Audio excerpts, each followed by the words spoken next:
Bagamat sa case po ni Joy, alam naman po natin na muntik na pong wakwakin yan, pero hindi ho umubra. So ayun po, pauwi na po kami, tapos na yung class namin, yung orientation namin. Sama ko. Yung comment ho, doon sa pinaka-latest na vlog niya, 3,000 plus na. Doon naman po sa unang vlog niya, ang comment naman ho ay umabot na po ng 11,409. Tignan nyo guys. Hey! Sino ba namang di may inspire pumasok araw-araw?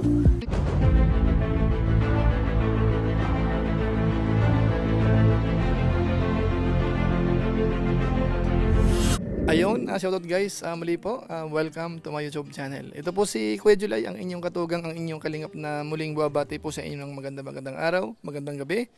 Sang sulok man po tayo ng mundo naroon. At sa araw nito, panibagong vlog po tayo. Pag-usapan po natin sa ngayon, yung patungkol po sa isa sa mga beneficiaries po ng Team Kalingap na naging vlogger na po.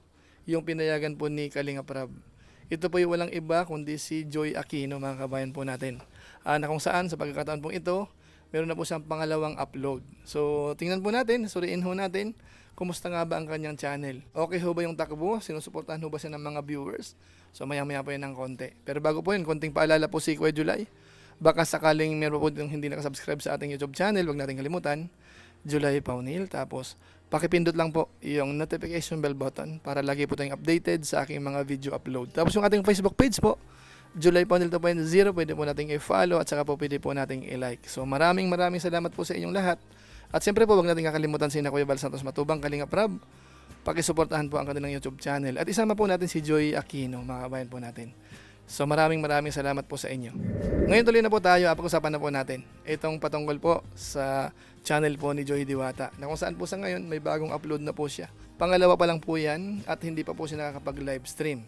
At napapansin naman po natin, priority niya po yung kanyang pag-aaral. Hindi siya masyadong nagmamadali sa kanyang channel.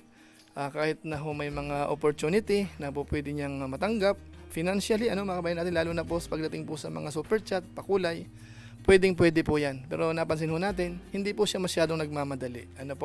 So siguro po, panoorin natin sandali ho muna itong channel po ni Joy Diwata. Ito po ang channel po ni Joy Aquino, mga kabayan po natin. Sa ngayon ho, meron na po siyang 49,600 subscribers. Malapit na pong mag 50,000. Tapos, may dalawang upload na po siya. Ito po ang makita ho natin dito. Ayan, Yung una ho, 238,000 views na ho yan. Mahigit 1 month ago po yan. Tapos, yung latest vlog ho, 20 hours ago pa lang po ito. Meron ng 70,000. So, gumagalaw ho, kanina 69, ngayon 70. So, tataas po yun ng tataas. Wala pa po siyang live stream dito sa kanyang channel, Dito naman po sa statistics, makita ho natin dito, May 19 ginawa yung kanyang channel, dalawang upload. Tapos, ang views niya po sa ngayon, 236,297. So, delay lang ng konti po, Yung subscribers naman, okay lang, 49,100. Malapit lang mag 50,000. Tapos dito po, ang daily views niya, kasi matagal siyang hindi nakapag-upload, pero nag-a-average na po siya ng 1,027 views araw-araw. Sa subscribers naman, 100 araw-araw more or less. Yan po ang record dito sa kanyang channel. Based mo naman po yan sa Social Blade. Pero dito po sa channel niya, nakita natin, malakas po ang views. Kahit konti lang ho ang kanyang upload.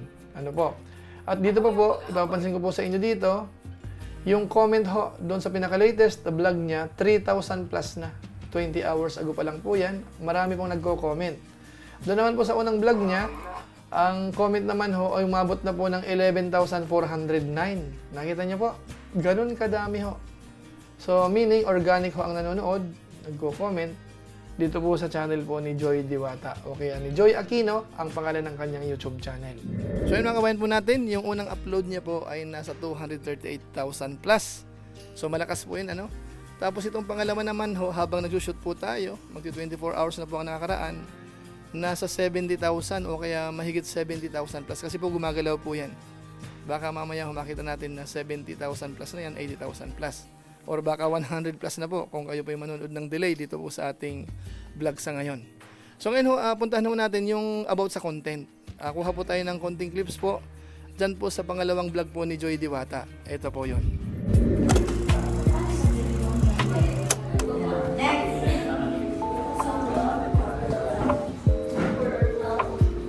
So guys, tapos na kami ng first class.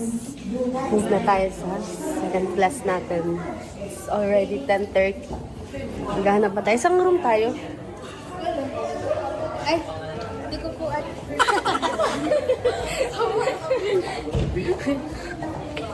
So, maghanap muna tayo ng room natin.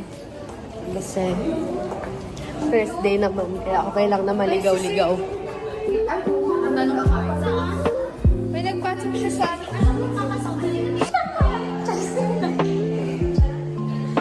Magla-lunch na po muna kami.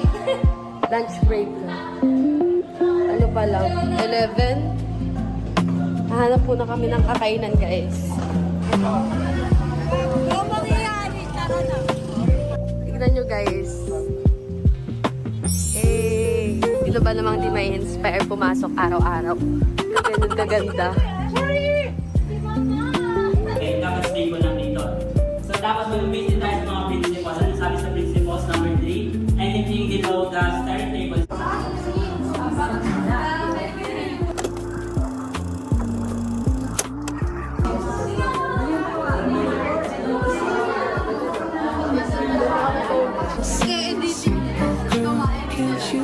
South ko ah.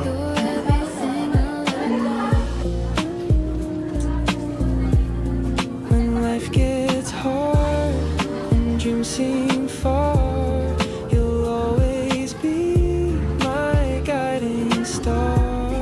The greatest So, ayun po, pauwi na po kami. Tapos na yung class namin, yung orientation namin. Kasama ko. Guys, sobrang pagod. Orientation ba yun? Di ba? Demonstration. Demonstration. Hindi pa return kasi demonstration pa lang. is where I belong. Nandiyan na yung sundo natin. So ayun mga kawain po natin, nakita ho natin ang content niya ay yung ginagawa niya po araw-araw o kaya yung unang araw po ng kanyang pagpasok sa school. So kahit paano ho, nagpakita ho siya ng konting clips na kung saan ay pinapayagan naman, hindi naman bawal. Kasi kahit po yung kanyang mga kasamahan, nakita natin, kumukuha rin po. At mukhang nagpapaalam naman po sa pakiramdam lang po natin. Ano? So dito ho, ang masasabi lang natin, parang about sa kanyang ginagawa, lalo sa pag-aaral. Kinunan niya po ng clips na maaaring maging inspirasyon siguro ng iba. Ano ho?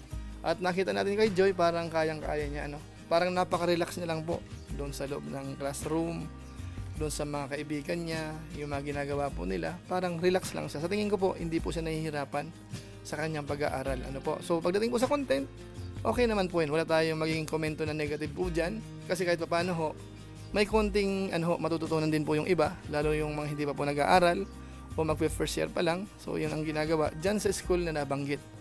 La Consolacion, kung hindi ko nagkakamali po. At ang maganda po dyan, nakita natin kanina, doon po sa pinaka-banner sa taas, nandoon po yung kanyang mukha. So, ibang usapan po yan. Sa dami ho ng estudyante, sa malaking school, tapos ikaw ang napili na ilalagay yung mukha mo, may ibig sabihin po yun mga kabayan po natin. So, kayo na bahala. Bakit nga ba nandoon ang mukha ni Joy? Pwede niyo pong i-comment po dyan po sa baba. So, sa kabuuan po, about po doon sa kanyang vlog, okay naman ho siya. Mga kabayan natin. May konting aral na matututunan.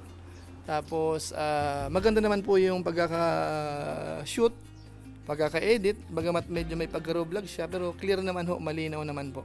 So, okay lang naman kasi bago pa lang naman po si Joy. So, mag-i-improve pa po yun ang mag-i-improve mga kabayan po natin. At siyempre po, ito yung pinaka-last part. Gusto ko pong i-highlight ito. Yung kanyang pasasalamat naman po sa Team Kalingap, sa mga viewers, sa mga sponsors. Ito po, pakinggan natin. Din pong i-take tong opportunity para po magpasalamat sa inyo po mga Kalingap. Grabe.